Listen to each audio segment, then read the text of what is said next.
how you doing? Welcome back to the channel. Good to have you here, as always. Alright, so tonight we're taking a look back at a name that made Christchurch flinch. It wasn't a patch gang, they didn't have colours, it was a family. A family name? Harris. Now, in the 90s, Christchurch was a hotbed of racist skinhead violence. And anytime people talked about any of these violent incidents, you would generally hear the name Harris being mentioned. But they weren't just a gang.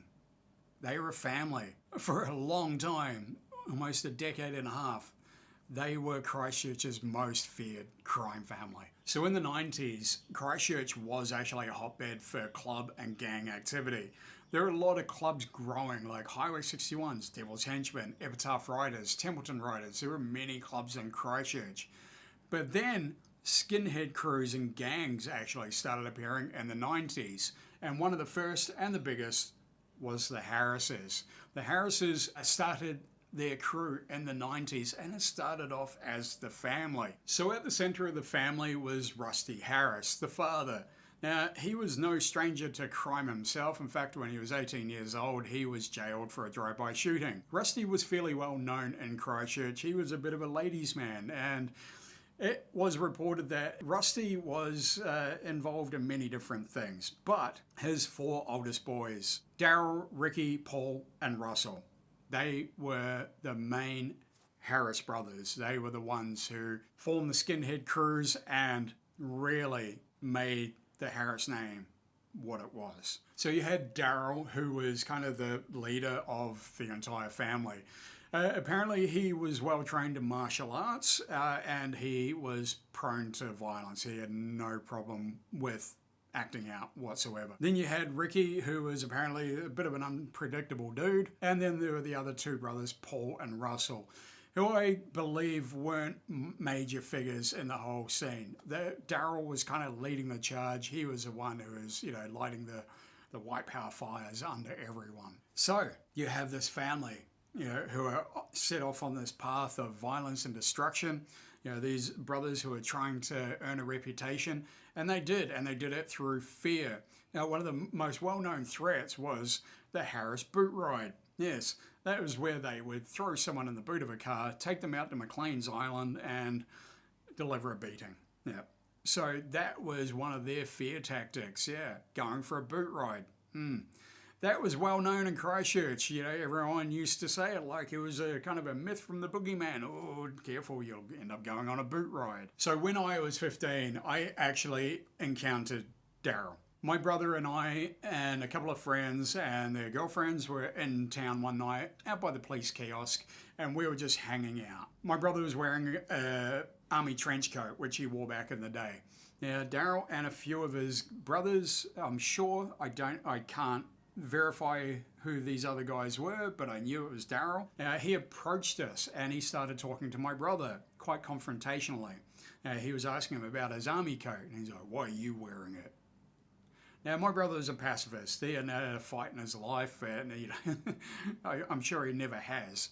But Daryl then just turned and went into a full fight stance, and he's like, come on, let's go, trying to fight my brother. And my brother's girlfriend instantly sat on his lap so he wouldn't move. And I'm sitting there, I'm 15 years old. I'm a young kid at this time. I hadn't been exposed to a lot of this violence, and I'm sitting there going, what the fuck is going on?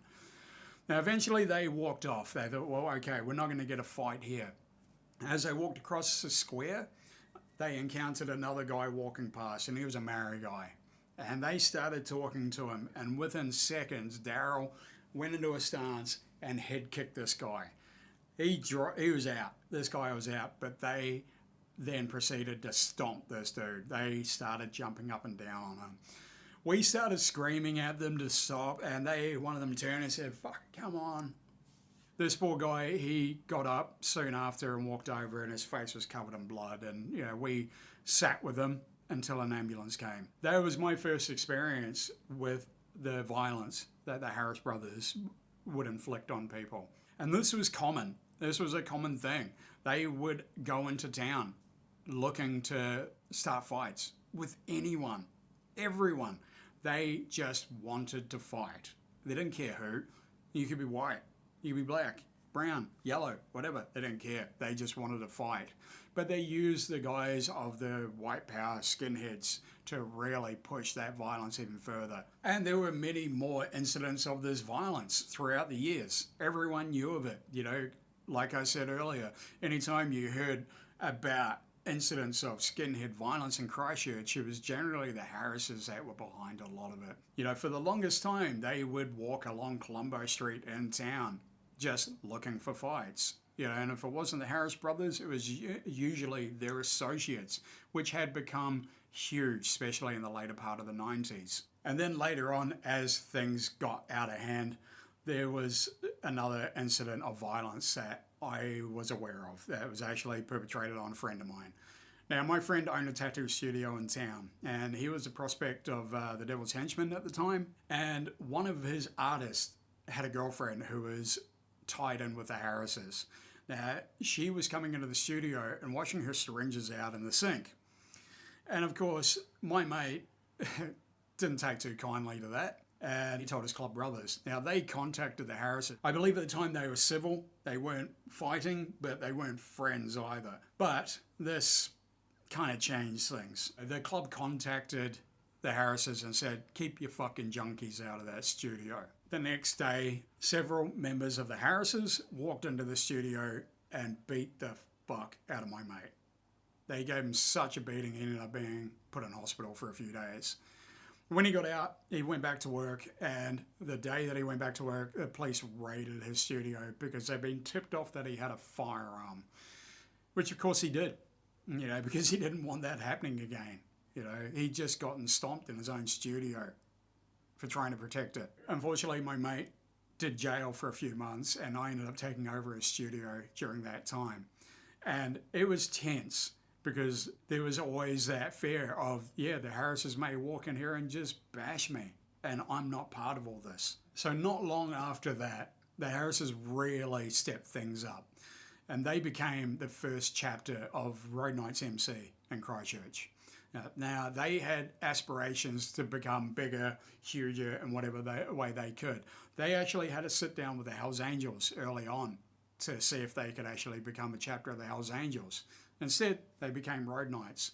And when they did, that's when the violence really picked up. Not from the Harrises, you know, they were kind of, you know, moving away from that, but their associates. And they actually formed a street team or a street gang called Bandenkrieg, which means war party in a kind of way.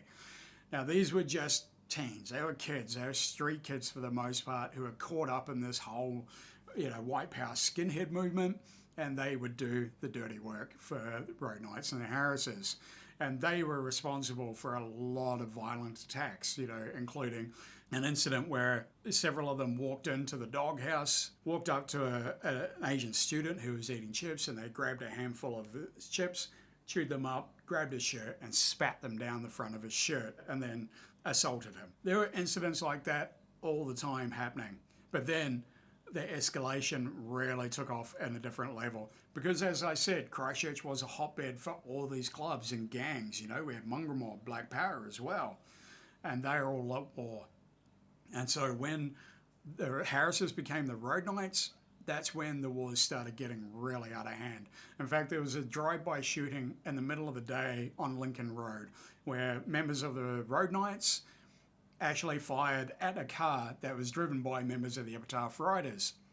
Now, they also inadvertently shot through an innocent bystander's car. This was in public in the middle of the day, and members of the Road Nights were actually on foot. They ran away.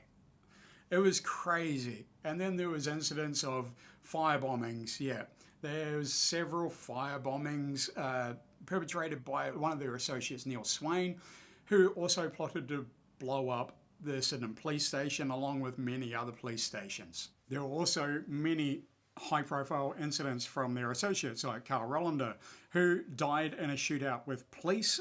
He actually escaped jail after he'd been arrested for the suspected rape of a woman in Wellington, which he was actually later found guilty of. And they also kidnapped the manager of a New World in Christchurch. Yes, they kidnapped him and attempted to extort money out of him. The three of the Harris brothers, Ricky, Paul, and Daryl, were convicted with the shooting of a Highway 61 member at the peak of their movement in the late 90s. They were even mentioned in the New Zealand Parliament. Yeah, you can actually look it up. It's in the records of Parliament. Now, the Harrises were mentioned by name when they were talking about white supremacist gangs and the rise of racist violence in New Zealand. So the Harris name left a bit of a scar on Christchurch. You know, for almost a decade and a half, that name was synonymous with racist skinhead violence. And for a city that, you know, was supposed to be a simple, safe, beautiful city, it was a bit of a shock, and it's left a bit of a lasting legacy. Now, the Harrises are still around. They're very low-key these days, obviously a former shadow of themselves, you know, but that name will still always live on. So there you go. That's my insight into the Harris brothers. I'm sure many of you have had your own experiences with the Harrises. I know others who have. Thanks so much for tuning in. I really appreciate you being here. And hey, if you want to keep watching, all you got to do is hit the like, the subscribe, and hit the little bell to get notified down below. And if you want to keep supporting me and what I'm doing, then donation through PayPal or buy me a coffee. Allow me to keep making these videos. Yes. All the links are in the description below. But as always, I will see you on the channel next week for another awesome video. Stay safe. Peace out, and love and light to you.